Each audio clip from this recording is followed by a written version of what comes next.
Oke, jadi siang ini kita akan bahas, bagian dari teknik tenaga listrik yang jalur distribusinya ya, karena, salah satu problem dari, listrik PLN di dalam engineering-nya adalah bagaimana mensuplai listrik yang udah dihasilkan di generator itu supaya bisa sampai ke rumah-rumah dan pengguna.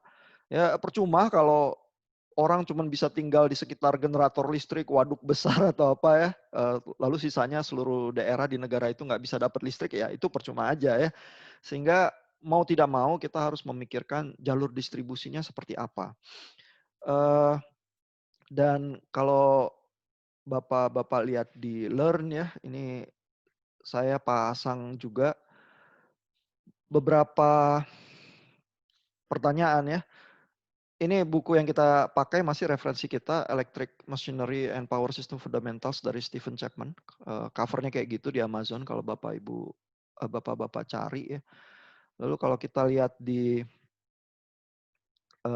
Learn kita, ini ada beberapa pertanyaan ya yang kita berusaha akan jawab di, chapter yang kali ini ya. Jadi, misalnya kenapa ya secara umum jalur distribusi itu pakai tegangan tinggi ya, dan boleh seberapa tinggi sih begitu ya. Apa masalahnya kalau pakai tegangan rendah gitu ya. Lalu kabel untuk listrik yang tegangan tinggi itu kabelnya terbuat dari apa sih ya? Apakah perak, tembaga, atau aluminium gitu ya. Dan sesungguhnya kabelnya banyak dari aluminium ya. Kenapa ya pakai bahan panci murah itu ya, bukankah tembaga sama perak paling sedikit ya, atau emas kalau kita mau ya, emas terlalu mahal sih. Itu konduktor yang lebih baik begitu ya daripada aluminium ya, kenapa akhirnya pakai aluminium ya. Jadi argumentasinya, reasoning-nya kenapa ya hal-hal itu terjadi. Lalu juga kalau kita lihat jalur distribusi ya, ada kabel yang disebut overhead lines ya, yang di atas ya, pakai tiang gitu ya di udara. Ada yang, kabel tanam ya, yang ditanam di bawah tanah ya. Itu untung ruginya apa sih ya, kabel yang di udara kayaknya jelek ya, karena, apa, ya kayak tali jemuran gitu ya. Terus kalau di daerah perumahan itu, kalau udah ribet gitu ya, ruwet ya, overhead lines itu ya, oh jadinya jelek banget sih gitu ya. Kalau ditanam di bawah kan rapi gitu ya. Tentu problem pertama adalah yang ditanam di bawah itu ya harus ada biaya gali sama biaya tanamnya ya. Jadi, dari sisi itu, mungkin langsung lebih mahal ya dibandingnya overhead lines, karena, tinggal pakai tiang terus gantung gitu ya. Tapi dari segi kelistrikan juga ada masalah-masalahnya ya, kenapa kabel tanam itu, harus tetap dikombinasi dengan overhead lines begitu ya. Nah, kita lihat kenapanya begitu ya, hari ini di chapter 9 ya. Lalu seberapa panjang sih sebenarnya jalur distribusi itu bisanya ya, dan, kalau terlalu panjang problemnya apa begitu ya.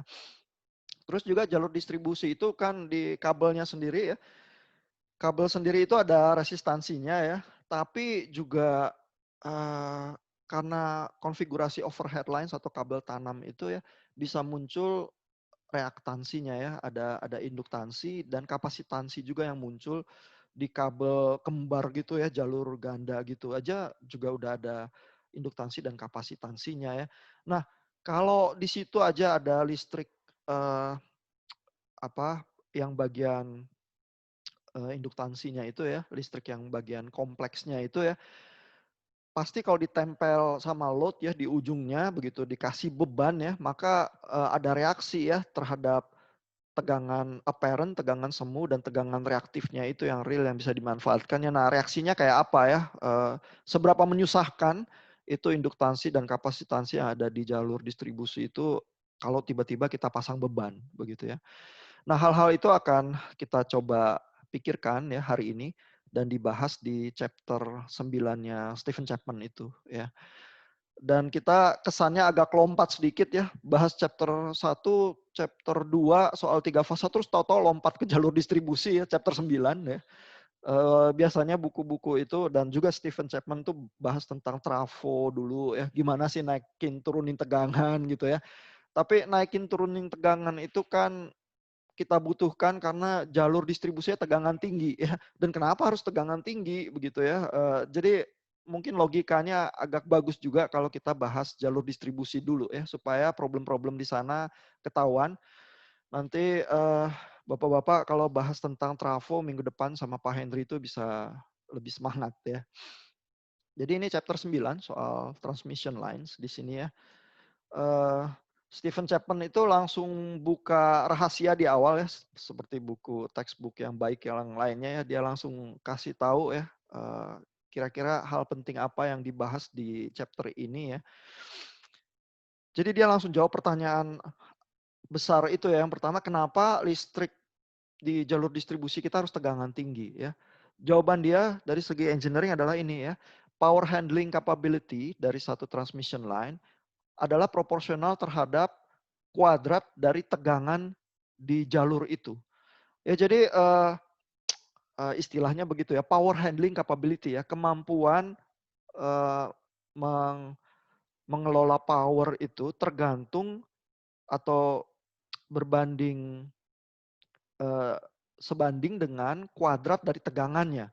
Jadi kalau tegangannya makin tinggi, ya power handling capability-nya makin tinggi juga dan makin tingginya kuadratis begitu ya. Kalau tegangan itu makin tinggi 2 kali lipat, power handling capability-nya 4 kali lipat ya. Sehingga dengan logika itu ya maunya kita sebisa mungkin ya, setinggi-tingginya tegangannya. Karena kalau tegangannya tinggi, dengan kata lain ya, arus yang mengalir di jalur distribusinya cenderung lebih kecil ya, maka rugi-rugi itu yang akibat arus di jalur distribusinya lebih kecil sih ya. Sebenarnya logikanya semacam itu. Chapman mengumumkakan alasannya seperti ini ya. Nah, jadi di jalur distribusi yang sutet ya, jalur tegangan tinggi itu memang berusaha pakai tegangan setinggi mungkin yang masih boleh. Karena kalau terlampau tinggi muncul problem-problem lain ya. Nanti di belakang Chapman ini akan bilang ya, ya ada efek corona namanya ya, ada efek eh, noise ya terhadap peralatan elektronik ya, karena tegangannya terlampau tinggi nanti di rumah-rumah terganggu dan lain sebagainya. Lalu ada juga orang yang mengklaim dia sensitif kesehatannya ya terhadap tegangan tinggi dan lain sebagainya. Jadi maunya tinggi tapi nggak boleh setinggi-tingginya gitu ya, sehingga ada batas juga.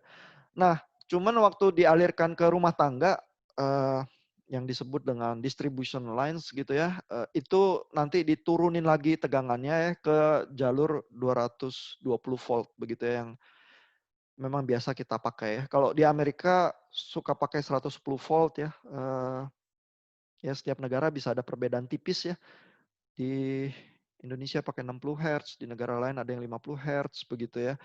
Perbedaan-perbedaan tipis itu kadang butuh disesuaikan kalau kita pindah negara ya. Tapi logikanya tetap kita pinginnya tegangan tinggi, kalau udah mengalir ke rumah diturunkan ke yang lebih rendah begitu ya. Nah, lalu ada 2 macam jenis kabel untuk distribusi ya, overhead lines tadi kita udah bilang dan buried cables begitu ya, yang kabel tanam ya. Jadi kalau Chapman itu nyebut cables ya, masuknya itu kabel tanam ya. Kalau dia nyebut kabel gantung itu dia nyebutnya overhead lines gitu ya. Nah, lalu di sini juga udah mulai disebut konduktor yang dipakai aluminium ya. Nanti di tengah dia menjelaskan kenapa akhirnya aluminium yang dipakai ya. Nah, kabel itu juga biasanya dilengkapi dengan kabel ground ya. Biasanya pakai kabel baja sebagai untuk, kan kita lihat kalau 3 fasa memang ada kabel netralnya itu ya. Terus kalau kabel baja ditempel juga ke ground ya. Juga demi demi keamanan ya. Jadi biasanya dilengkapi dengan kabel ground itu yang terbuat dari baja. Ya, jadi secara umum seperti itu. Lalu bukunya Chapman ini ada gambar-gambar ya. Biasanya kabel tegangan tinggi ini seperti ini ya, di udara ini overhead lines ya. Nah, lalu yang kabel tanam ini, cable lines tuh maksudnya kabel tanam ya. Itu dijelaskan oleh Chapman biasanya underground atau under the water ya, kalau ditaruh di jalur air, sehingga shielding-nya harus khusus ya supaya terproteksi. Nah, kabel tanam ini biasanya lebih mahal daripada overhead transmission lines dan juga lebih sulit di-maintain ya atau di-repair ya. Kalau overhead lines tinggal manjat terus betulin. Kalau kabel tanam harus gali dulu gitu dan lain sebagainya. Jadi memang lebih repot yang kabel tanam tapi lebih indah gitu kali ya. Nah, lalu ada problem lain ya, cable lines, kabel tanam itu punya kapasitansi yang membuat dia tidak bisa jarak jauh. Ya, jadi problemnya kabel tanam itu cuma bisa jarak dekat. Kalau jarak jauh kapasitansinya makin mengganggu ya. Jadi salah satu hal yang ditunjukkan oleh Chapman di chapter ini adalah bagaimana menghitung induktansi dan kapasitansi dari jalur kabel distribusi itu ya. Dan kabel tanam itu lebih merepotkan kapasitansinya ya. Cuma kalau di daerah urban yang orang mau kabelnya rapi gitu ya, kompleks perumahan elit atau apa gitu ya, dan untuk jarak dekat, kabel tanam itu lebih populer ya. Kalau overhead lines itu bikin bikin mata susah ya katanya Chapman ini ya, bikin mata pegel katanya gitu. Nah, lalu Chapman juga bilang gini ya di bagian ini ya sebelum dia nubruk ke perhitungan-perhitungan ya. Perhitungannya sih menggunakan kalau Bapak-bapak kuliah fisika listrik ya, eee, menggunakan rumus-rumus yang udah biasa ya untuk ngitung apa, medan magnet, medan listrik, dan apa, induktansi, kapasitansi begitu ya. Pada kenyataannya kata Chapman, power engineers itu nggak pernah ya harus ngitung pakai rumus gitu resistansi, induktansi, atau kapasitansi begitu ya, seperti yang digambarkan di textbook ya. Tapi di chapter ini Chapman masih jelasin penurunannya sih ya, karena ini textbook yang cukup baik juga. Jadi kalau bapak-bapak kapan-kapan penasaran ya sama jalur distribusi terus mau pikir ini kayaknya salah nih ya, engineering selama berabad-abad gitu ya, turunnya dari mana sih rumusnya gitu ya. Nah, masih bisa mengikuti ya karena Chapman itu nurunin ya, logikanya gimana. Tapi pada kenyataannya power engineers itu biasanya lihat tabel. Ya, jadi selalu produk kabel listrik tegangan tinggi itu kalau mereka diproduksi oleh pabrik ya mereka datang dengan tabel-tabel tertentu ya, spesifikasi, karakter, induktansi dan kapasitansinya ya. Jadi bisa lihat tabel itu dan bisa berusaha ngitung seberapa panjang kabelnya begitu ya, konfigurasinya bagaimana dan kita bisa mulai melakukan engineering kita tanpa harus nubruk rumus medan magnet sama medan listriknya dari awal begitu ya. Jadi biasanya gitu sehingga yang lebih penting kata Chapman ya adalah bukan melakukan kalkulasinya melainkan mungkin logikanya ya, bagaimana berpikir tentang problem engineering jalur transmisi ini ya dan kalau disodorin tabel bisa bisa agak ngerti ya bagaimana reasoningnya ya, bagaimana konfigurasi yang bagus, berapa panjang yang bisa dan seterusnya gitu ya. Nah, jadi karena Chapman sendiri udah bilang gitu ya, approach saya di chapter ini dan nanti kalau ujian juga ya adalah bagaimana memahami itu ya, reasoningnya ya, logikanya kenapa jalur distribusi itu begini atau begitu ya. Jadi mungkin kalau di bagian chapter ini di soal ujian saya lebih ke arah teori ya dan bagaimana Bapak-bapak bisa mengartikulasikan kenapa logikanya jalur distribusi itu dibuat begitu ya. Bukan semata-mata ngitung dari rumusnya ya karena ya rumus gitu-gitu aja dilihat di buku Chapman ini juga selalu bisa ya. Nah, ada tabel 91 di buku Chapman ini ya menunjukkan resistivity ya dari setiap material. Ya kelihatan di sini ada resistivity pada suhu 20 derajat ya. Dan yang paling bagus ya memang ini ya silver ya. Di sini resistivity-nya ini yang paling kecil ya. 1,59 kali 10 pangkat minus 8 ohm meter begitu ya. Jadi kalau mau dapat jalur yang bagus resistivity-nya kecil ya pakai silver ya, tapi kan silver mahal ya. Nah, cuman tembaga juga tetap lebih bagus nih 1,7 kali 10 pangkat minus 8 dibandingkan aluminium. Aluminium itu 2,83 kali 10 pangkat minus 8 ya. Tapi aluminium lah yang dipakai. Ya, Nah, kenapa begitu ya? Karena aluminium itu enteng, ya itu pertama ya. Lalu murah, kalau buat overhead lines, dia jauh lebih enteng begitu ya. Jadi struktur konstruksi itu bisa lebih lebih kuat. Lalu juga karena dia murah, diameternya bisa dibuat cenderung lebih besar ya dibanding dengan kabel bahan yang lain ya. Dan kalau diameter lebih besar itu ada keuntungan ya di bagian induktansi dan kapasitansinya. Nanti kita lihat penurunannya ya. Tapi karena keuntungan-keuntungan itu akhirnya dipakai itu aluminium. Ya ini Chapman juga membahas ya kenapa sampai begitu ya. Dia bilang tembaga itu koper ya, sebenarnya konduktor yang lebih baik dari aluminium. Dan bahwa perak juga ya lebih lebih baik bahkan even daripada koper ya. Tapi kenapa akhirnya pakai aluminium begitu ya? Jawabannya adalah aluminium itu murah, lebih murah daripada tembaga atau perak ya. Lalu karena enteng dan murah, maka konduktor yang dibuat dari aluminium itu diameternya bisa lebih besar ya dibanding yang pakai tembaga, sehingga resistansinya itu lebih kecil ya. Dan karena apa, luasan dari kabel itu kalau diameternya lebih besar, luasannya A itu juga lebih besar, secara umum resistansi itu lebih kecil ya, karena arus itu, jalur jalan tolnya itu bisa bisa lebih besar ya. Nah, kalau kita alirin arus AC ya, Chapman juga bilang bahwa resistansi dari konduktor untuk arus AC itu selalu lebih besar daripada arus DC ya, karena arus DC itu bisa lewat di seluruh penampang dari kabel itu. Kalau arus AC enggak. Arus AC itu ada skin effect istilahnya, dia mengalirnya cuma di kulitnya aja. Jadi walaupun diameternya besar, cenderung arus itu menempel di kulitnya aja ya. Jadi nggak efek gede-gede, dia makin berkumpul di kulit kalau AC, dan makin turun masuk ke dalam apa konduktornya, aliran arusnya itu makin makin kecil ya, sehingga distribusinya kebanyakan di kulitnya, disebut skin effect. Makin tinggi frekuensinya dari tegangan AC itu ya, skin effect-nya makin kenceng.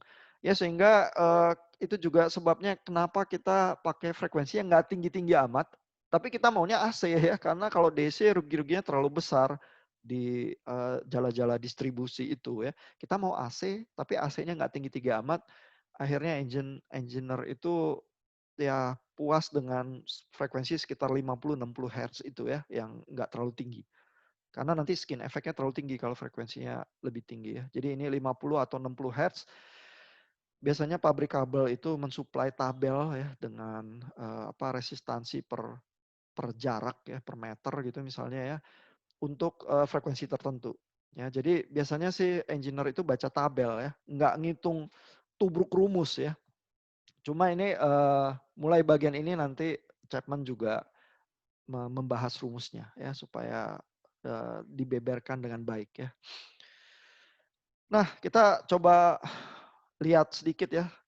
Kita nggak akan diskusikan detail ya karena sudah juga di kuliah fisika dan kuliah-kuliah yang lain ya dibahas ya hal-hal seperti ini. Eh, jadi Chapman itu menerangkan, dia mulai dengan satu kabel tunggal dulu ya, dan bagaimana medan magnet itu mengalir atau berperilaku ya di kabel tunggal. Lalu tapi sasaran dia adalah kabel ganda ya, kabel, karena jalur distribusi biasanya kabelnya ganda ya. Ada yang cross, ada yang arahnya beda ya, ada yang dot, ada yang cross begitu ya. Tapi dia mulai dari satu kabel dulu ya. Ini rumus-rumus yang udah biasa ya untuk menghitung medan magnetnya ya dan flux density begitu ya. Kalau kita lihat ini ada jarak tertentu dari X begitu ya di dalam kabel ini. Lalu di dx tertentu ya, bagaimana menghitung medan magnetnya ya. Jadi H, magnetic intensity di jarak X tertentu ya, adalah X bagi 2 pi R kuadrat dikali dengan arusnya begitu ya. Lalu kita bisa hitung juga flux density-nya, ini dikali dengan permeability-nya ya, mu kali H. Sehingga kita bisa hitung flux density pada titik X tertentu ya. Di titik yang ini tertentu ya, di posisi tertentu di kabelnya dulu begitu ya, dx. Lalu kita bisa hitung dV-nya ya, differential magnetic flux sebagai perkalian dari mu X arus dibagi 2 pi R kuadrat dikali dx-nya ya, bagian kecil dari jarak X itu, sehingga kalau kita tahu dV-nya, nanti kita bisa jumlahkan ya, d lambda ini per meter panjang, ini kita kalikan dengan pi X kuadrat dibagi pi R ya, karena radius dari kabelnya ini R, tapi kita cuma lihat di dalam X tertentu dulu ya, dan di dalam dx tertentu yang menghasilkan dv tertentu ya. Lalu nanti d lambda ini bisa kita integral sehingga kita mendapatkan total internal flux ya istilahnya, karena ini flux magnetik yang ada di dalam kabel dulu ya. Kita jumlahkan, kita integrasi untuk semua dx ya. Jadi cara menghitungnya begitu, dan kita dapat induktansi per meter ya di dalam kabel itu seperti ini ya. Nah, tapi yang diincar oleh Chapman adalah kabel kembar ya. Sehingga habis itu dia harus menghitung di luar kabelnya seperti apa ya. Jadi ada flux magnetik di dalam kabel, lalu dia menghitung juga di luar kabelnya seperti apa. Ya, jadi dia ada konfigurasi ini ya, sehingga ada diameter kabel ini D1 ya. Lalu kalau menghitung flux magnetik di luar, di titik D2 ini ya, itu seperti apa. Nanti lalu ujung-ujungnya dia akan punya kabel kembar ya, yang saling berinteraksi flux magnetiknya, lalu total dari induktansi kabel kembar itu seperti apa. Ya, dan karena induktansi itu nanti akan mempengaruhi tegangan kompleks yang lewat ya di jalur distribusi kita ya. Nah, tapi dia pelan-pelan ceritanya begitu ya. Jadi kalau Bapak-bapak baca lagi chapter Chapman itu dengan sabar, dia menurunkan dari satu kabel dulu flux magnetik yang ada di dalam kabel, lalu di luar kabel itu seperti apa, lalu kabel kembar gitu ya. Nah, dia ini nurunin lagi ya d lambda, tapi untuk titik yang di luar kabel itu ya, sehingga kalau diintegrasi ya dari D1 ke D2 ya batasnya ya. Kita lihat D1 itu adalah yang di kulit kabelnya ya, lalu D2 sampai pada posisi titik tertentu di luar kabel gitu ya. Kalau kita integralkan nanti kita bisa dapat flux magnetik yang eksternal di luar kabel ya. Dan itu berbanding dengan diameter D2 ya, titik di luar kabel itu dibanding dengan D1 ya, diameter kabelnya begitu ya. Sehingga kita dapat persamaan ini ya. Nah, lalu kembali pertama menghitung induktansi dari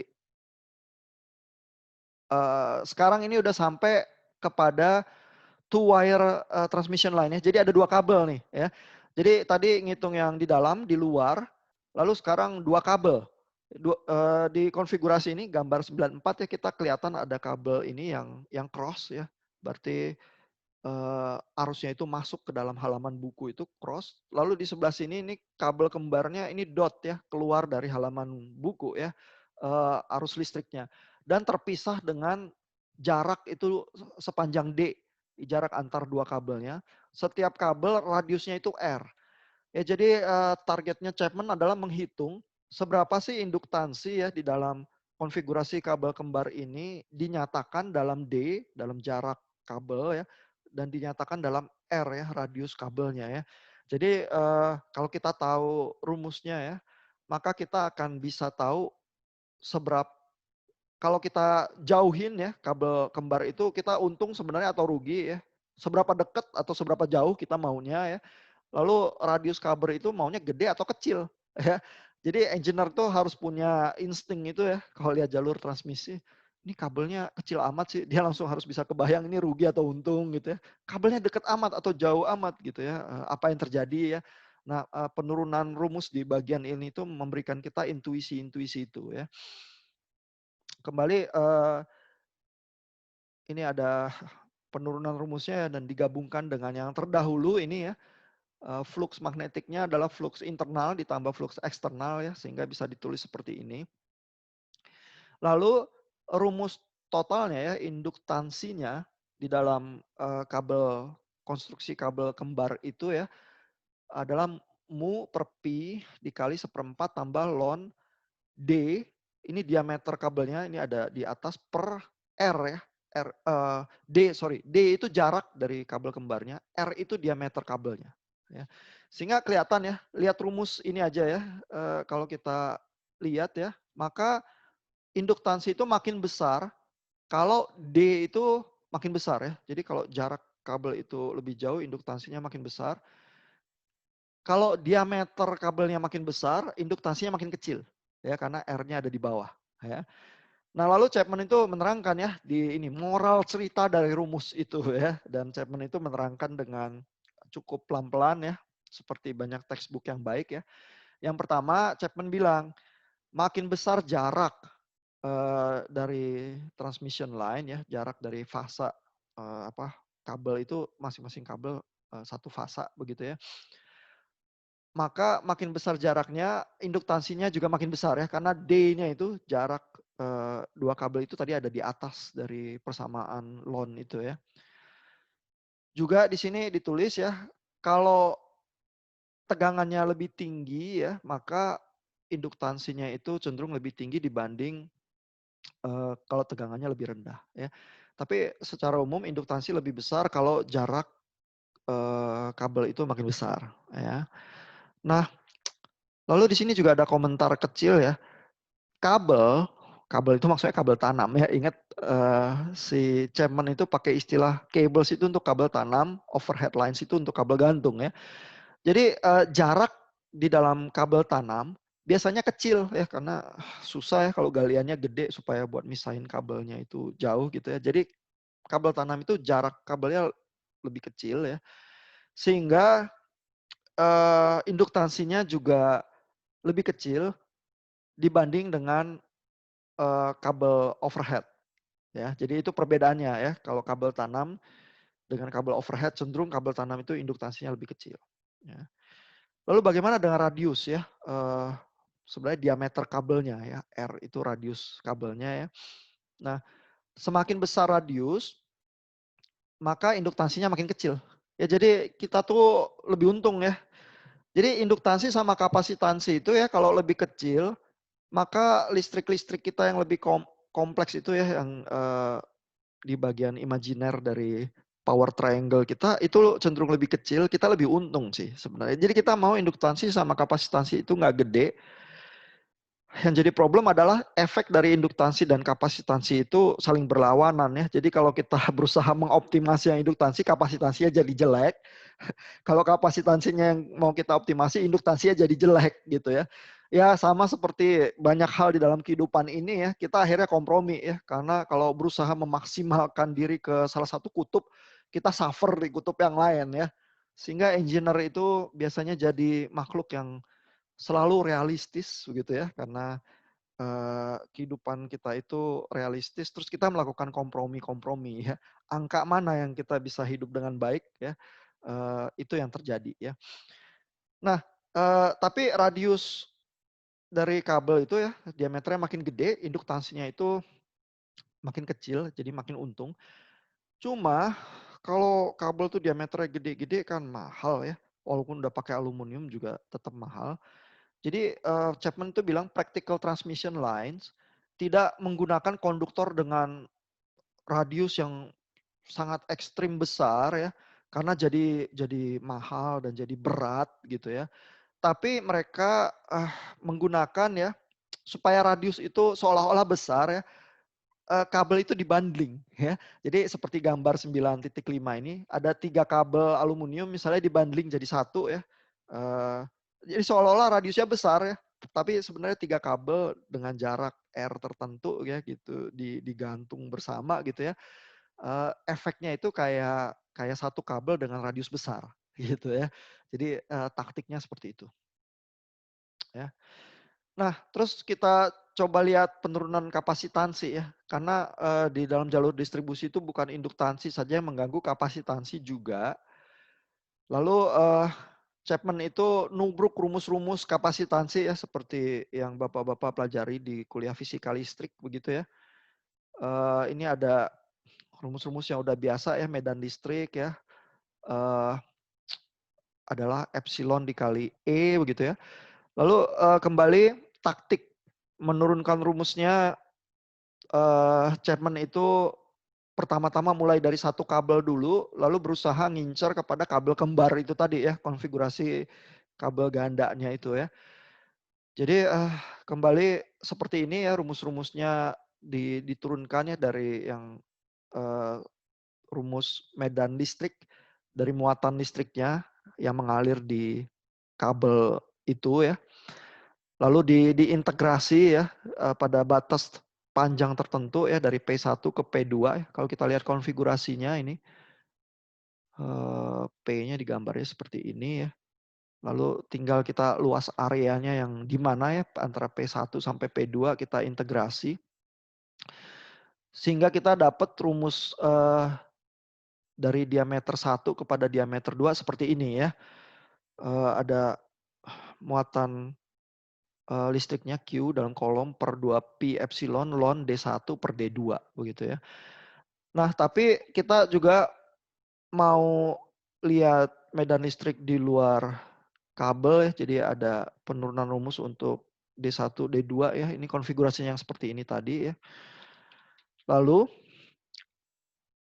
habis itu Chapman itu ngincer yang two wire transmission ya, konfigurasi dua kabel ya, sehingga kita lihat ini ada kabel 1 dan kabel 2 terpisah dengan jarak D seperti itu tadi ya, lalu punya diameter R. Ya, bagaimana rumusnya ya, terhadap konfigurasi yang semacam ini, begitu diturunkan ya, ini saya tidak, diskusikan detail, Bapak-bapak bisa ikuti di Chapman. Nanti rumusnya seperti ini. Ya, kelihatan ya untuk kapasitansi rumusnya itu bagian ln D per R-nya ya, sekarang letaknya ada di bawah. Ya, sehingga kelakuannya kapasitansi itu terbalik ya, di atasnya ini ya parameter-parameter yang berhubungan dengan, medan listrik ya, pi epsilon ya. Tapi secara kapasitansi letak ln D per R-nya ini ada di bawah. Sehingga kita lihat ya, kalau D ini makin gede, jarak dua kabel kembar itu makin gede, maka kapasitansinya makin kecil. Ya, karena sekarang ada di seper begitu ya D-nya. Tapi R-nya kalau diameter kabel itu makin besar ya, kapasitansinya sekarang makin besar gitu ya. Jadi kelakuannya yang kapasitansi itu total berlawanan dengan yang induktansi ya. Sehingga kalau kita berusaha apa, kompromi optimasi di induktansi, kapasitasnya suffer dan sebaliknya begitu ya. Tinggal sebenarnya kita lebih suffer di sebelah mana ya, terus kita, optimasinya cenderung ke yang mana, nah itu berdasarkan pengalaman dan nilai-nilai di dalam realitas hidup sih ya. Nah, ini moral penurunannya untuk kapasitansi ya, semakin besar, jarak dari 2 kabel itu ya, kapasitasnya semakin rendah ya. Tadi induktansi kebalikannya ya. Nah lalu, kalau tegangan tinggi, kapasitasnya cenderung lebih rendah ya daripada tegangan yang lebih rendah ya. Ini juga komprominya tadi kelakuannya berlawanan sama induktansi juga ya. Lalu kalau dari segi oh ini, perbandingan antara kabel tanam dengan overhead kabel ya. Di sini Chapman juga nyebut ya, jarak kabel tanam biasanya lebih dekat ya, sehingga kapasitansi dari kabel tanam itu jauh lebih besar daripada kapasitansi overhead transmission, begitu ya. Dan inilah yang, sebab utama mengapa kabel tanam itu nggak bisa jauh-jauh. Karena, kapasitansinya jadi terlampau besar ya, kalau terlampau jauh sehingga, jadi mengganggu ya ini high charge current limits, ini menjadi menjadi batasan panjang kabel tanam ya. Sehingga secara total ya fenomenanya adalah overhead transmission lines itu bisa sampai jauh ya, sampai ratusan kilometer itu bisa. Kalau underground cable, ini kabel tanam nggak bisa. Ya, sehingga kabel tanam itu akhirnya karena sifat kapasitansinya ini besar kalau jaraknya dekat, dia cuma bisa untuk jarak dekat saja kabel tanam ya. Jadi cocoknya untuk di daerah urban, kompleks perumahan elit atau apa yang kabelnya nggak boleh melayang-melayang di udara ya. Nah itu pakai kabel tanam. Tapi kalau untuk jarak jauh ya, terpaksa pakai overhead line transmission gitu ya. Nah untuk radius, radius kabelnya juga kebalikan dari induktansi ya. Makin besar radiusnya, kapasitansinya juga makin besar. Ya, jadi itu sifat-sifat dari induktansi dan kapasitansi cable line transmission ya. Ini ada contoh-contoh soal perhitungan ya, bisa Bapak-bapak cermati. Siapa tahu kalau di ujian nanti keluar soal hitungannya ya. Tapi soal hitungannya gampang-gampang sih. Buat saya yang lebih penting Bapak-bapak ngerti reasoningnya itu tadi ya. Kenapa kabel transmission itu punya jarak tertentu, kapasitansinya tertentu berbanding dengan jarak dan radius ya. Logika itu supaya nancep ya dan supaya jadi insting ya kalau lihat kabel transmisi. Ada pertanyaan dulu sejauh ini dari Bapak-bapak? Masih oke? Pak, Ya, kalau misalnya kan kita mau induktansi sama kapasitansinya kecil ya, Pak ya? sebisa mungkin ya, tapi Iya kan kan? kagak bisa ya. Tapi Jadi karena ya, kalau misalnya berbanding terbalik gitu gimana, Pak? Jadinya kita mendingan kapasitansi yang besar atau induktansinya yang besar? ya kita mau dua-duanya kecil ya, tapi akhirnya kita harus hidup dengan dua-duanya. Dan pada kenyataan hidupnya seperti yang disebut Chapman itu tadi ya, kabel tanam karena dia dekat jaraknya ya, cenderung lebih dekat daripada overhead line. Overhead line bisa dibuat lebih jauh jaraknya.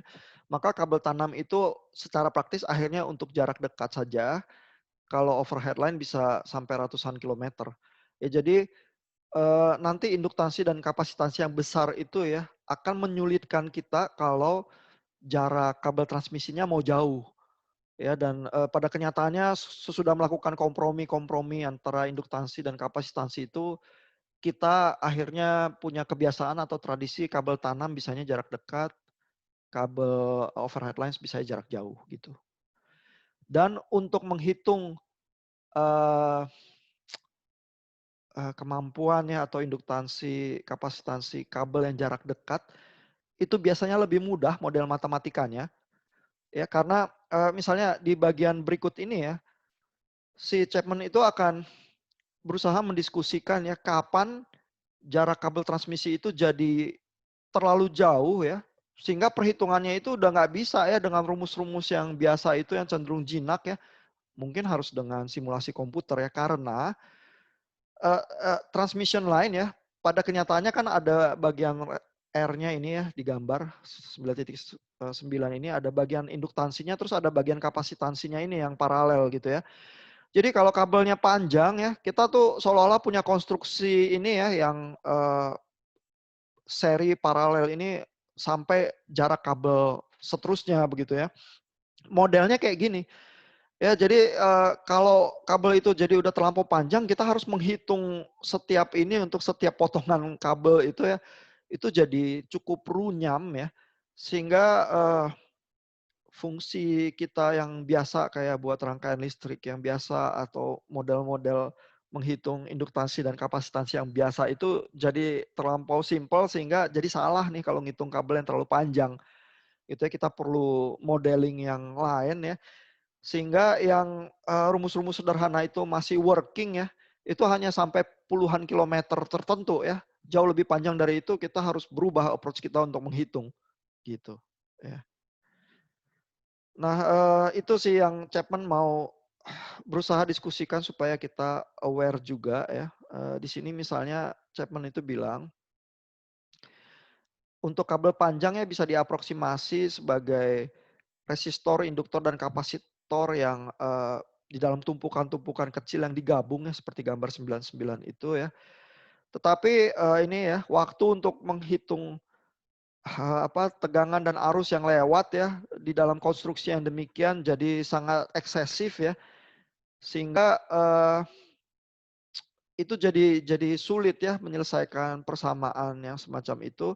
Sehingga kabel transmisi yang pendek itu biasanya dilihat kalau masih di bawah 80 kilometer ya atau 50 miles ya kalau pakai satuan yang biasa dipakai di Amerika begitu ya.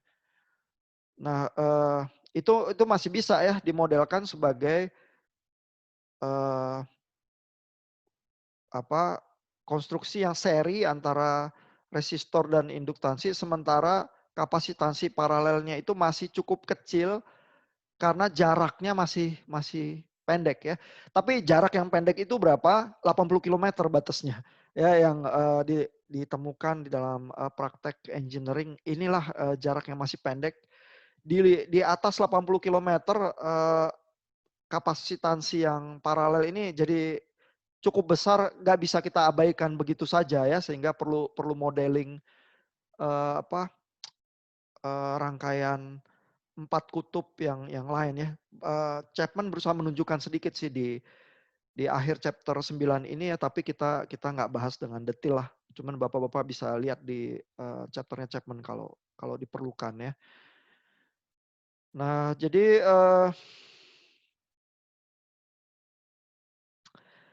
ya pada kenyataannya tadi Pak Austin tanya, kan kita harus kompromi antara induktansi dan kapasitansi.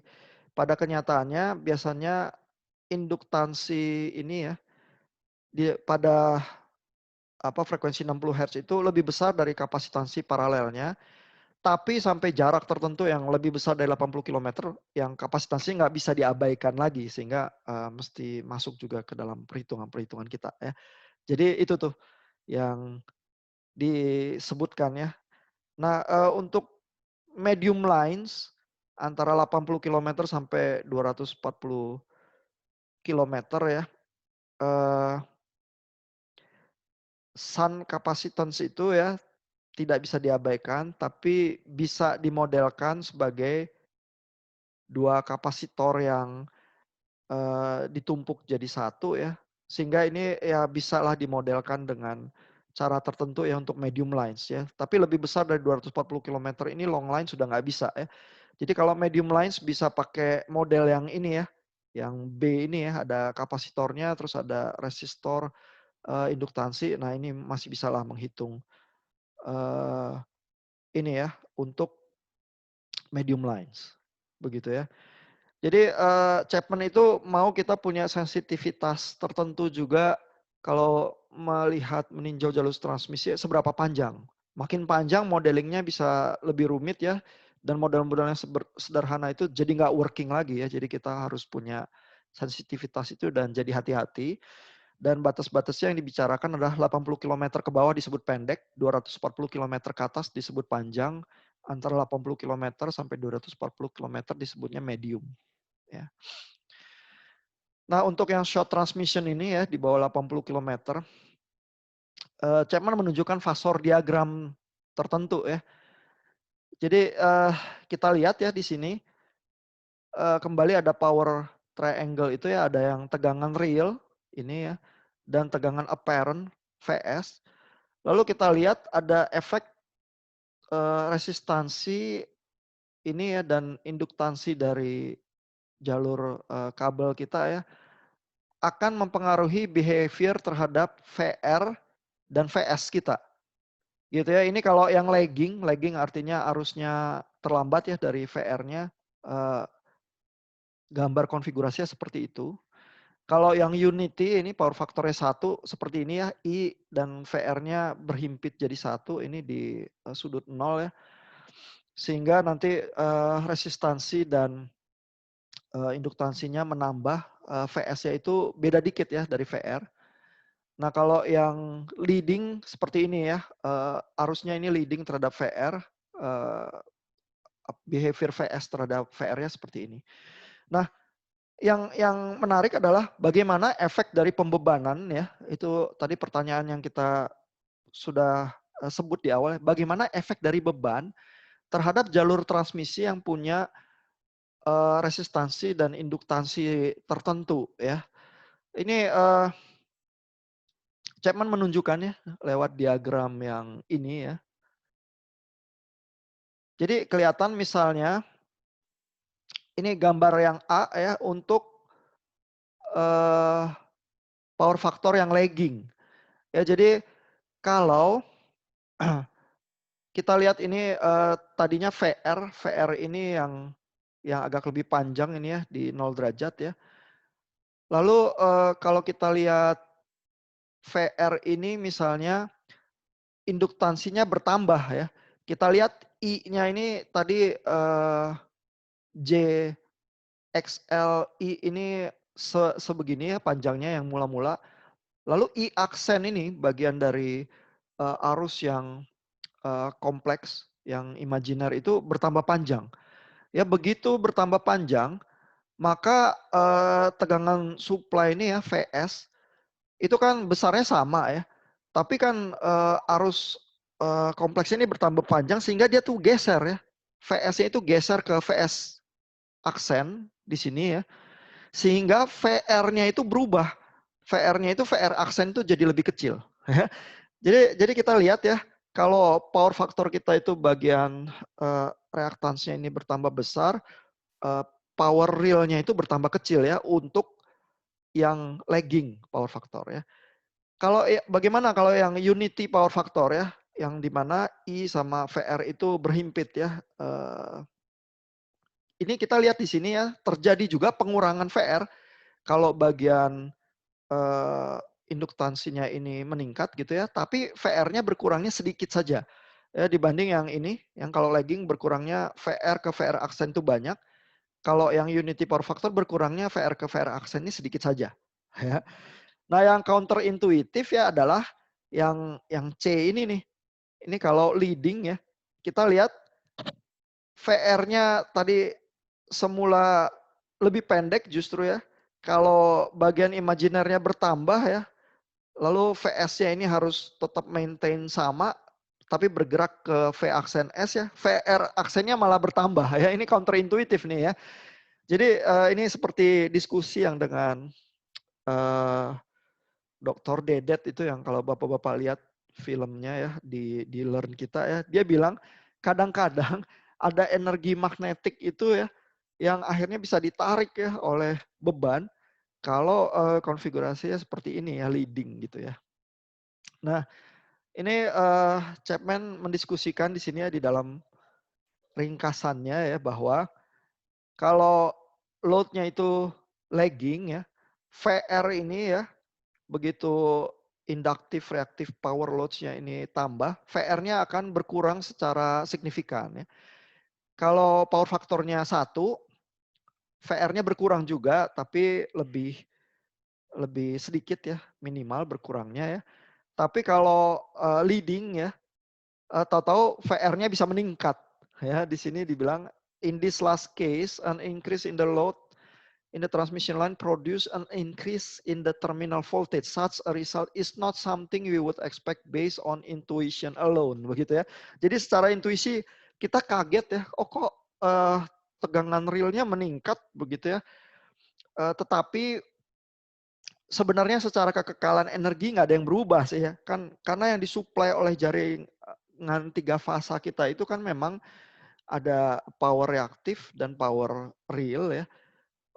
Di dalam konstruksi yang leading itu cuma bagian yang power reaktifnya itu berubah jadi power real begitu ya, tiba-tiba seolah-olah yang real itu tambah besar ya, tapi sebenarnya dari segi hukum kekekalan energi sih nggak ada yang berubah ya, nggak ada tiba-tiba alam semesta kita bertambah energi, melainkan energi yang tadinya energi magnetik itu ya berubah jadi energi listrik yang real yang bisa dimanfaatkan oleh beban ya, itu sih yang terjadi ya.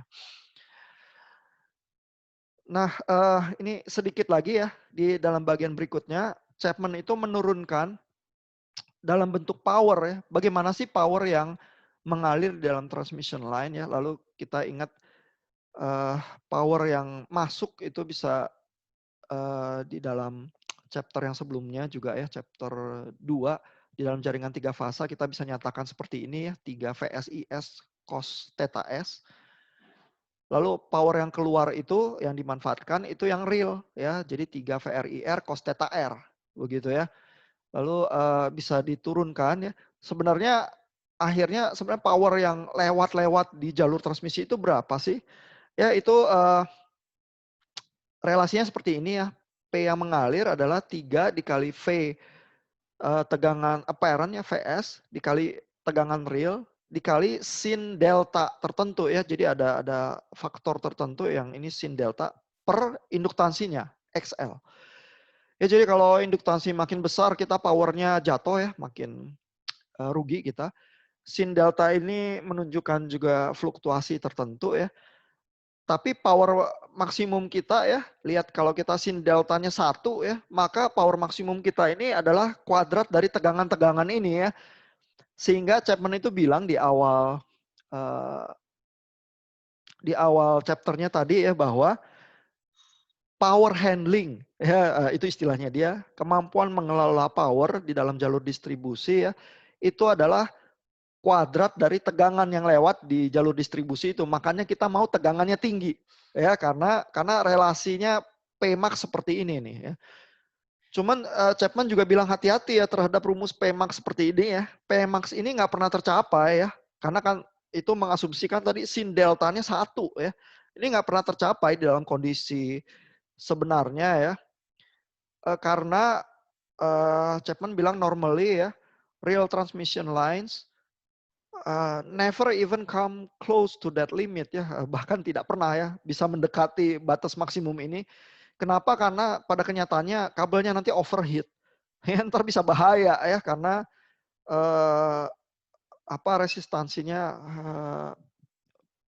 terlampau besar ya kalau kita berusaha arusnya gede ya mendekati power maksimum ini ya. Nanti semua rangkaian proteksi di jalur transmisi itu ngetrip. Ya jadi sebelum power maksimum ini tercapai, nanti ada yang bisa terbakar atau apa ya, pengamannya semua tripping ya, supaya kita tetap aman ya. Jadi pada kenyataannya nggak pernah nih kita mendekati even limit yang ini. Tapi secara prinsip beroperasi ya, jalur distribusi itu power handlingnya adalah kuadrat dari tegangan-tegangannya begitu ya. Sehingga kita mau tegangannya tinggi, tapi kita juga nggak mau tinggi-tinggi amat karena bisa berbahaya ya.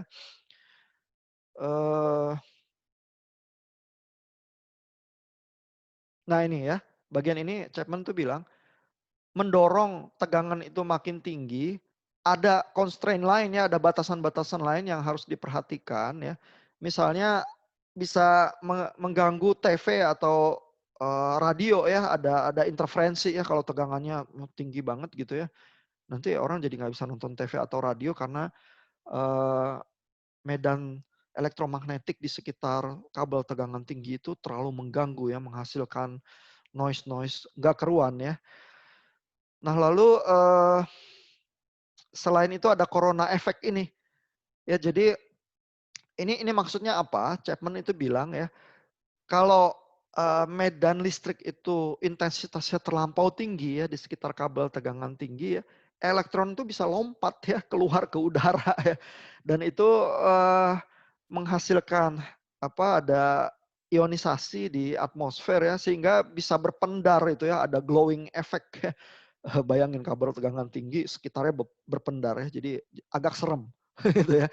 Nah dan itu mengakibatkan power loss ya di sekitar jalur transmisi yang demikian ya. Jadi ada batas-batas fenomena fisika yang semacam itu ya, sehingga tegangan tinggi yang masih dipilih itu yang masih nggak ada corona effect yang terlampau parah ya, karena ya kalau kita paksa begitu nanti power loss juga ya, dan agak ngeri ya karena elektron itu bertebaran di sekitar listrik tegangan tingginya ya. Nah tapi kesimpulannya tetap sama ya, power handling capability dari transmission line itu adalah tadi kuadrat dari tegangannya, tetapi berbanding terbalik juga dengan reaktansnya ya. Maka kita ingin induktansi kabel itu sebisa mungkin kecil sih, begitu ya. Dan kapasitansi juga maunya kecil ya, karena kalau makin besar itu ada batas-batas tertentu juga.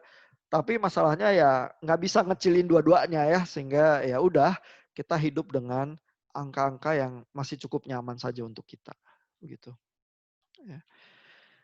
Nah lalu di dalam chapter yang berikutnya dari buku Chapman ini di penghabisan ya, dia menjelaskan tentang ini two port networks ya, jaringan dua kutub semacam ini yang bisa persamaannya ini ya, ini sebenarnya bapak-bapak belajar di rangkaian listrik ya. Lalu persamaannya bisa menghitung untuk jalur transmisi yang medium length ya, yang antara 80 sampai 240 kilometer, karena untuk jalur transmisi yang seperti itu kapasitansinya nggak bisa diabaikan lagi terhadap induktansinya ya. Jadi mesti dihitung pakai two port networks itu ya. Ini ada contoh perhitungannya ya. Lalu kalau ini kita nggak akan bahas detail karena waktu kita juga tinggal 5 menit lagi. Di yang terakhir, kalau long transmission line ya, udah nggak bisa lagi juga ya. Karena efek kapasitansinya makin besar ya. Mungkin sih kalau udah ekstrim panjang harus dipecahin dengan seperti ini ya. Dengan simulasi-simulasi pakai MATLAB ya. Jadi basically kalau sistemnya udah terlampau kompleks, engineer real itu akan bekerja dengan tabel-tabel ya yang berisi secara tradisional angka ini bisa working ya di lapangan, atau kalau perlu engineering yang lebih detail ya menggunakan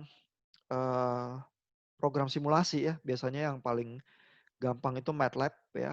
Ini ada contohnya ya, bagaimana menghitung kalau udah terlampau panjang begitu ya, sehingga bisa diotomasi dengan program komputer, terus tinggal masukin angka-angkanya, kita dapat ya hasil perhitungan kita yang cukup dekat ya, karena tidak berusaha pakai rumus yang tulis tangan itu yang melakukan simplifikasi terhadap panjang kabel jalur transmisi kita. Gitu ya.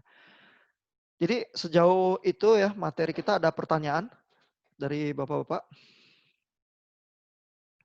Pak, kalau Ya. misalkan saya ngalirin daya reaktif yang besar, Pak, emang kabel jadi panas, Pak? Iya, kabel panas ya, baik dari sebenarnya daya aktif sih ya, yang secara real kan diserap ya. Daya reaktif itu sebenarnya terjadi ya di dalam bagian-bagian di dalam jalur total dari network tegangan tinggi itu ya, yang sifatnya sebenarnya reaktif ya.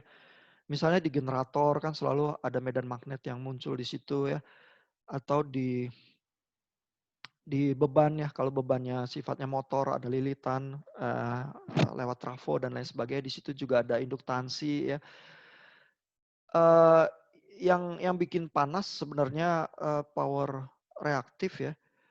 Tapi kan bapak-bapak tadi lihat ya, antara power yang reaktif dan yang aktif itu tadi bisa ada perpindahan juga ya, kalau ada pergeseran-pergeseran ya. Jadi kalau tidak stabil ya bisa ada bahaya tertentu.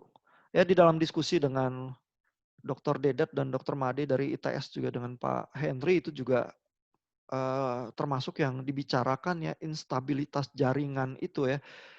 Jadi bapak-bapak harus bayangin ya, ini ya saya tunjukin satu film yang ada di Learn ya. Iya Pak Jesse tadi sama Pak Austin putus ya, saya lihat juga tahu-tahu menghilang dari ini, dari koneksi. Nggak apa-apa, nanti kan ada rekamannya ya, saya pasang juga di Learn sehingga bisa diikuti waktu menghilang itu ngomong apa sih, mungkin nggak ada yang signifikan juga ya. Nah ini saya pasang berbagai film ya yang ditemukan di internet, misalnya The Problem with Renewable Energy begitu ya. Ini di film yang ini ya, misalnya engineer-nya itu menjelaskan ya bahwa jaringan tegangan tinggi ya, network PLN itu ya seperti seolah-olah kita punya lautan generator ya. Jadi bapak-bapak harus bayangin ada lautan turbin yang bergerak ya secara bersamaan, berputar ya, 3 fasa sama-sama ya. di seluruh negara itu ya, atau seluruh dunia bahkan ya. Biasanya sih per negara lah ya. Kalau supply listrik biasanya nggak terlalu antar negara ya. Tidak seperti telekomunikasi. Nah, jadi kalau di seluruh negara itu ada sekian ton turbin ya yang berputar bersama ya. Tiba-tiba ya kalau jalur distribusi itu nggak stabil ya, maka putaran sekian ton besi itu ya bisa terpengaruh juga ya, karena kan energi reaktif itu berkaitan juga dengan putaran-putaran turbin itu ya, sehingga stabilitas di jaringan listrik itu nggak boleh terganggu ya. Berapa banyak yang diproduksi ya oleh generator listrik itu ya harus juga secara cukup stabil ya diserap oleh beban. Ya, sehingga harus ada planning yang cukup baik ya antara produksi energi listrik ya dengan beban biasa yang menyerap begitu ya. Terus harus ada cadangan juga yang disediakan ya, sehingga kalau ada yang tripping ya, katakanlah salah satu generator ya bisa aja kan selalu ada masalah ya, out dia ngetrip begitu ya, harus ada generator lain yang take over ya. Karena kalau ada instabilitas di dalam jaringan itu bisa bahaya ya. Dan problem itu udah pernah kita alami ya di awal tahun ini ya. Saya pasang ini ya, penjelasan tentang listrik padam waktu itu di Jakarta sampai 2 hari atau 3 hari ya waktu itu ya. Kalau Bapak-Bapak lihat diskusinya ya, ini artikelnya ya. Waktu itu ya, jadi Dirut PLN itu sampai dipanggil oleh Jokowi ya. Yang terjadi adalah pasokan listrik antara Jawa Bali ya jaringannya ya.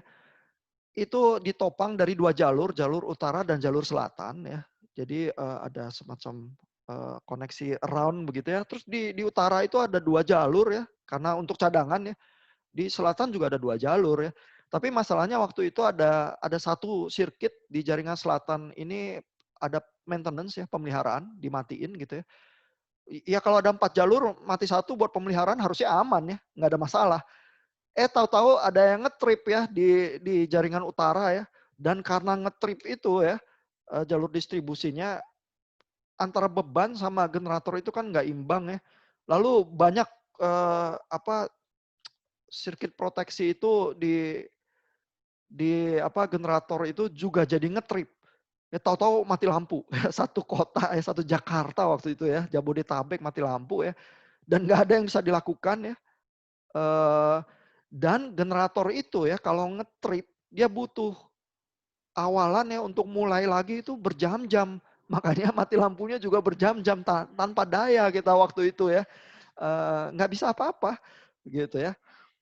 Nah sehingga ya problem semacam ini ya dihadapi juga kalau kita ada renewable energies yang masuk ke jaringan ya. Jadi Bapak-bapak juga bisa lihat ya di film yang ini ya misalnya ya. Dan didiskusi dengan Dr. Dedet dan Dr. Made itu dari ITS waktu itu juga ya jadi bahan diskusi ya. Kenapa walaupun harga fotovoltaik itu ya, harga solar panel itu sudah turun dengan sangat drastis di dalam 10 tahun terakhir ya. Tidak bisa kita serta-merta menyelipkan banyak energi surya ke dalam jaringan PLN. Kenapa? Karena energi alternatif itu kan sangat tidak stabil ya. Tergantung kondisi matahari, langit itu berawan atau enggak begitu ya. Kalau pakai energi angin juga turbin itu, angin itu kadang kenceng, kadang pelan begitu ya. Nah perubahan itu ya, volatility itu ya, goyangan itu jauh lebih besar di renewable energy ya. Begitu goyang, berarti kan generator yang tradisional itu harus mengkompensasi ya goyangan itu ya. Kalau turun ya energi renewable-nya harus ada generator yang take over begitu ya. Kalau naik juga harus ngerem gitu ya. Padahal generator yang klasik ya, yang misalnya pakai PLTU ya, pakai uap, pakai bahan bakar batu bara atau apa begitu ya. Itu adaptasinya itu lambat ya. Ngerem sama ngegasnya itu cenderung lebih lambat gitu ya. Mungkin butuh waktu pemanasan beberapa jam dan lain sebagainya. Renewable energy itu goyangannya dahsyat ya. Sehingga di sini ya, misalnya di video yang ini aja ya. Ini membahas soal kurva bebek. Kurva bebek itu ya zaman dulu ya, kurva itu relatif stabil ya antara siang sama malam. Tapi begitu siang-siang banyak orang pakai energi surya ya, siang-siang ini ngedrop nih. Ini kelihatan kurvanya sekilas ya tahun 2012 sama 2020 ya. Bahwa kalau siang itu ngedropnya lebih kenceng karena banyak juga energi alternatif yang terjadi siang. Kalau malam ini tetap tinggi ya karena matahari kan turun begitu ya. Jadi kurvanya nih kayak kurva bebek begitu ya. Dan kurva bebek ini bikin sulit buat engineering karena kita maunya harusnya aliran power itu agak stabil ya. Karena kita bayangin jaringan listrik itu seperti samudra dari lautan turbin ya, besi yang berputar bersamaan begitu ya. Nah, itu berbahaya ya kalau kita berusaha menantang lautan besi itu mendadak ngerem atau mendadak ngegas gitu ya. Nah, jadi ini problem tersendiri ini yang menyebabkan di dalam diskusi dengan ini Dokter Dedet dan Dokter Made juga ada ya muncul semacam itu ya dibahas.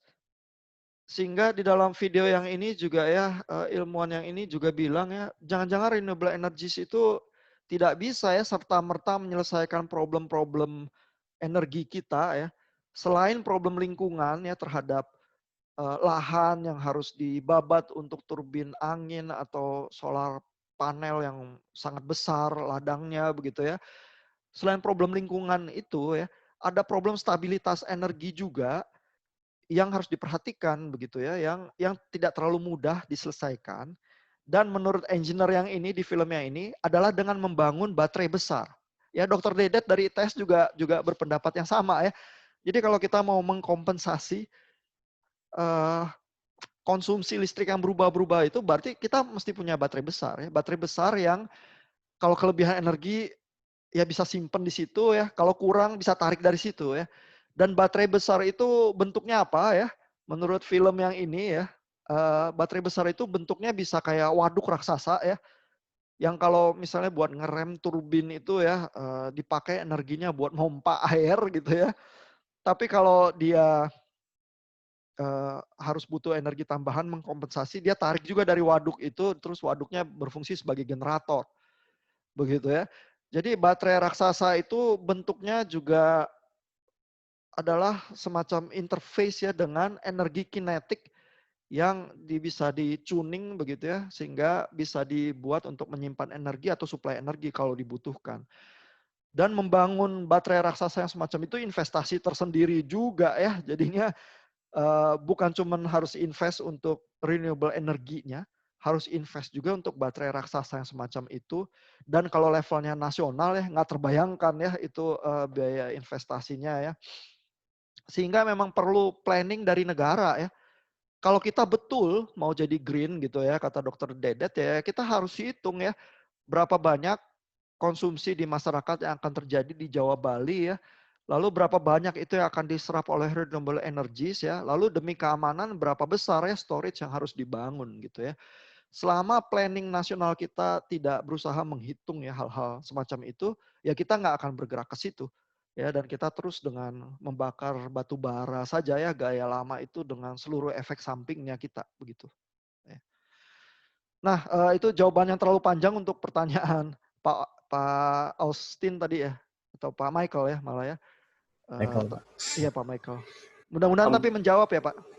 Pak, mungkin renewable energy itu kayak solar panel gitu mestinya dipasang di rumah masing-masing aja mungkin ya Pak ya. Jadi kalau misalnya kayak tadi kan masalah kan kayak yang dihasilkan kan nggak stabil gitu kan tergantung kondisi lingkungannya. Kalau misalnya di rumah masing-masing kan setidaknya bisa dipakai per individu aja jadi. Betul. Jadi kalau mau gampang ya off grid aja ya.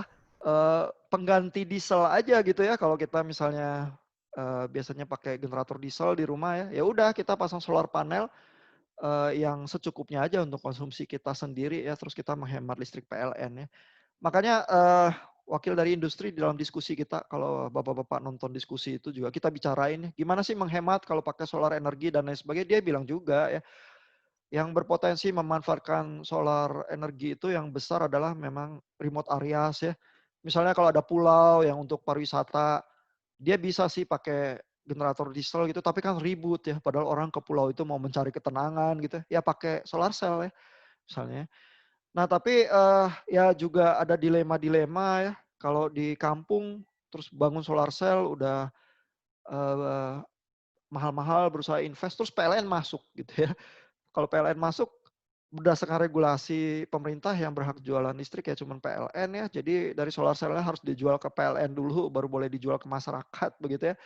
Eh, jadi bukan cuman problem teknikal ya, ada problem ekonomi juga nanti. Ya investasi seberapa banyak, ada ekspektasi keuntungan juga ya. Jadi tahu-tahu bisa deadlock ya, karena semua pihak enggan bergerak ya, karena nanti yang menanggung kerugian siapa atau potensi keuntungannya nanti mengalir kemana gitu ya. Itu problem yang kadang lebih susah ya daripada problem teknisnya gitu ya. Nah itu Bapak-Bapak juga bisa cermati sih di diskusi yang kita lakukan ya.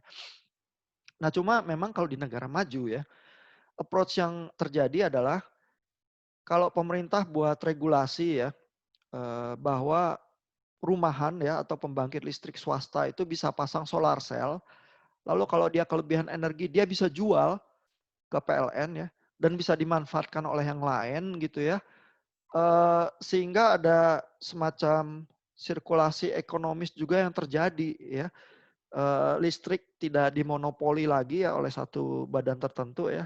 Ya entah monopoli itu baik dan buruk. Saya rasa sih ada dua sisi ya. Kalau menguasai hayat hidup orang banyak, kalau dikuasai swasta semua terus tiba-tiba jadi mahal, semua orang nggak sanggup beli listrik, agak bahaya juga gitu ya. Tapi kalau dimonopoli oleh BUMN terus kita nggak bisa bergerak ya karena inovasi itu jadi sulit dan lain sebagainya, bisa ada problem tertentu juga secara nasional gitu ya. Jadi plus minus. Nah, di luar negeri memang pergerakannya gitu ya, bisa ada jual beli listrik ya. Nah, tapi untuk menghasilkan hal yang semacam itu ya di PLN kita tentu ada problem regulasi itu ya yang harus terjadi. Lalu regulasi itu juga harus atau baru bisa dibuat ketika problem-problem teknisnya bisa diatasi ya, problem instability jaringan ya, betul gak kita punya storage yang cukup begitu ya, dan seterusnya ya. Sehingga di dalam diskusi singkat kita itu ya dengan Dr. Dedet dan Dr. Made dari ITS itu seluruh problema itu terungkap ya. Tetapi juga karena waktunya singkat ya kita cuma bisa diskusi di permukaan, tapi kita semua tahu problemnya yang untuk menyelesaikan hal itu rumit ya. Karena ikut juga terlibat di dalamnya bagaimana mendesain regulasi negara ya. Walaupun dokter-dokter dari ITS itu tahu ya, tetapi jawabannya ya memang tersirat berbagai kerumitan itu begitu saja sih. Yang mungkin makan 5 sampai 10 tahun lagi untuk harus kita bereskan ya kalau kita berniat membereskannya begitu. Ya, ada pertanyaan komentar lagi sebelum kita berpisah? Satu lagi Pak boleh. Iya. Kan misalkan Pak ya, saya punya arus DC plus AC gitu Pak. Jadi kayak DC ada ripple-nya gitu. Itu power loss-nya ngitungnya beda Pak ya. Berarti RDC dikali IDC kuadrat ditambah RAC kali IAC kuadrat gitu. Um, itu equipment apa sih yang Pak Michael pakai atau berusaha analisis? Itu untuk proyek kuliahan ya Pak ya? Masih Pak, proyek pribadi sih Pak, saya buat sendiri. Di rumah ya Pak ya? Iya, di rumah betul. Ya itu ada diskusi tertentu juga ya. Pak Michael kayak wajib nonton diskusinya itu ya dan menyerap pelan-pelan apa yang terjadi ya. Pak Made waktu itu komentar ya di situ. Persoalannya ya dengan berbagai peralatan modern itu kan inverter ya. Dan inverter itu kan mengkonversi atau semacam interface ya antara yang DC kepada yang AC ya. Terutama inverter itu dipakai kalau kita punya baterai, terus peralatan kita tuh AC gitu ya, terus perlu merubah dari yang DC ke AC gitu ya.